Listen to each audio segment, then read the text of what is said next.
ભાવનગર જિલ્લાના મહુવા શહેરમાં સરકારના ન્યાય અને અધિકારીના વિકસતી જાતિ કલ્યાણ ખાતાના કુમાર છાત્રાલયમાં હજારો સાયકલો 2 વર્ષથી શિક્ષણ વિભાગની બેદરકારીને લીધે 2 વર્ષથી સાયકલો સડે છે. તેમને લઈને આજરોજ ભાવનગર જિલ્લા ખેડૂત આગેવાન ભરતસિંહ વાળા દ્વારા અનેક વિડીયોના પુરાવા સાથે પ્રતિક્રિયા આપી. જુઓ reporter Ashok Dhapa, Talaja, TV18 news.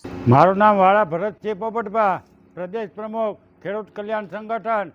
અત્યારે મહુવાની અંદર સરકારની ન્યાય અધિકારતા મંચનું આજે સરકારી કુમાર છાત્રાલય વિકસિત જાતિ માટેની જે સ્કૂલ છે સરકારી, એમાં અત્યારે જ્યારે 2 દિવસ પહેલાં મંતવ્ય ચેનલ દ્વારા અહેવાલ રજૂ કરવામાં એની ટીમે રજૂ કર્યો.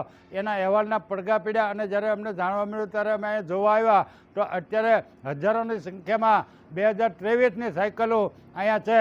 તો આ સરકારી તંત્ર અને સરકારી તંત્ર અત્યાર સુધી શું કરતું હતું? સરકારનો સીધો નિયમ હતો કે જે શાળાની અંદર, જે સ્કૂલની અંદર, જે તાલુકા, જે ગામડાની અંદર જેટલા બાળકો હોય એને કોને સાયકલ આપવી એનો અહેવાલ મગાવ્યો હોય, એનો અહેવાલ આચાર્ય જે તે શાળાના કે પ્રિન્સિપાલ કે મુખ્ય અધિકારીએ એ અહેવાલ રજૂ કર્યો હોય, પછી સરકારમાંથી સાયકલ પાસ થઈ હોય અને બાળકોને એ વિતરણ કરવાનું હોય તો તેવીની સાયકલ અત્યાર સુધી વિતરણ કેમ કર્યું નથી? અત્યારે આ સાયકલો હળે છે, એની ઉપર 2 વર્ષના વરસાદ વહી ગયા એટલે મોટા મોટા ઝાડવા અને આખી સાયકલોના વ્હીલ અને એના જે ટાયર ટ્યુબ તમામ હળી ગયા.